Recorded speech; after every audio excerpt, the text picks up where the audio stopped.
Welcome to the Stormsurf video surf forecast for the week starting Sunday, January 25th.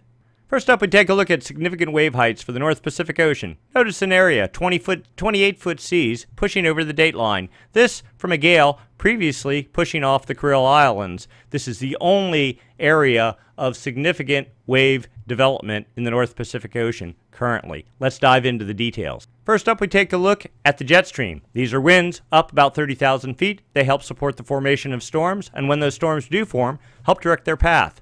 Notice little area of about 140 knot winds pushing off Japan, sort of the jet kind of falling apart here, then building to 170 knots, pushing over the dateline, ridging to the north a little bit, then falling into a trough. That is this dip here north of Hawaii, and then the jet stream splits with some energy pushing up into British Columbia, the rest towards Baja.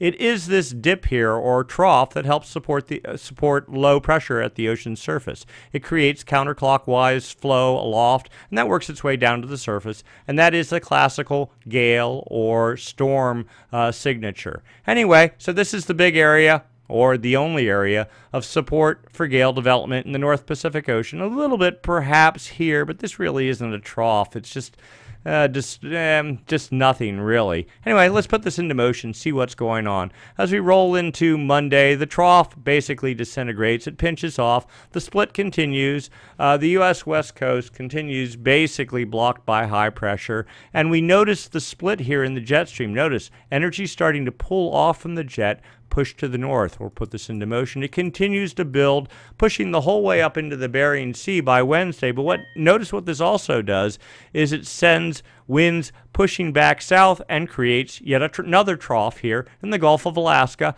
Not strong winds pushing south, but maybe enough to support a little bit of a gale or some sort of fetch, a low pressure development, certainly in the Gulf of Alaska. We roll that out, and that trough holds on into, here we are, Friday. And even then it starts fading. Notice winds really dying off here. And this whole split jet stream thing looks like it's on the verge of collapsing by Saturday night, a week out. And we roll this out into 180 hours, the end of the model run. And notice, yes, there's still some winds peeling off, but not very much. Our guess is this is just going to shut down completely. And then we'll be back to a consolidated flow. Split pattern pushing into the U.S. still, high and dry. All the weather is pushing up into British Columbia. Now, there's also some discussion by some of the models that the Madden-Julian oscillation, which is currently in the active phase, and the active phase currently supports storm development in the North Pacific Ocean, that it might actually, it's been sort of focused here, actually it's down on the equator in this area, and that it might retrograde and rebuild some. Some of the models say that, others say it's going to die, who knows, but maybe this could be the first early signs of that starting to happen. When the MJO is active, the jet stream normally starts amplifying, stronger winds, it consolidates, and that supports storm development. So something to look forward to. Next, we're taking a look, surface level winds, surface level pressure. Here's the low pressure system we saw that's generating the 28-foot seas, remnants from a gale that was previously over the Kuril Islands. Anyway, 35 knot winds now and fading. Virtually nothing else going on in the North Pacific Ocean in terms of swell production. This low fades out, moves towards the Gulf of Alaska, and then notice on Tuesday night, a little fetch starts developing here. 30 knot winds, 35 knot winds north of the Aleutians, and those actually build and start falling south, aimed, and all this fetch is aimed south, 30 knot winds. That could generate some seas. And we put this into motion, and then we get 35 knot winds into Thursday, continuing to fall south. That looks like some potential for generating some swell, perhaps aimed at Hawaii. And also notice low pressure just continues in general here in the Gulf of Alaska, but nothing particularly organized. This is probably the best candidate. Saturday night, small little gale, 35, 40 knot winds lifting northeast, and there's the end of the model. Maybe some energy directed at the U.S. West Coast. This system here just can't seem to get itself together and doesn't make any progress to the east. So we'll see. Anyway, so there's a little hope, but nothing great. Sort of a weaker pattern than what we were seeing over the past 2 weeks, previous 2 weeks. Let's go take a look down at the surface, see what all this wind has for us in store in terms of significant sea height production. So we're going to go back in time. to Thursday, this is about 4 or 5 days ago, a secondary gale formed. There was a very strong gale, storm in fact, that pushed over the dateline and then faded. That has made large surf that's already passed Hawaii and is hitting the U.S. West Coast. Not particularly large in the U.S. West Coast, but at least it's solid, longer period energy.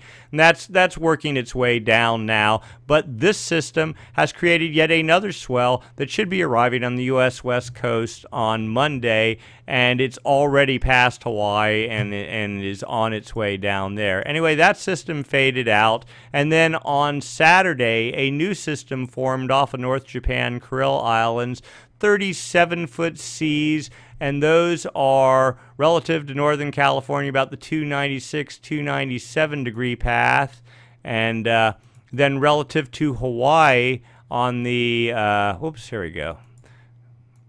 Here we are on about the 310 degree path, 313 degree path, and pushing well down the pass into the island. So Hawaii should do pretty well in terms of getting some swell. U.S. West Coast, it's a lot further away, this system was, and yeah, there'll be swell, but nothing significant. And given the long distance, it'll again be like this previous swell, long waits between sets, low number of waves per set, nothing significant, just waves. Anyway, that system fades, and notice a new area, 18-foot seas developing Wednesday night into Thursday. Here we go, 22, 23-foot seas more than likely. Relative to Hawaii, that's on about the 336 degree path, but relative to the U.S. West Coast, not at all. Notice these arrows are perpendicular to the Great Circle paths coming in Northern California and Southern California for that matter. No swell expected for the U.S. West Coast, but Hawaii should get a little something from this.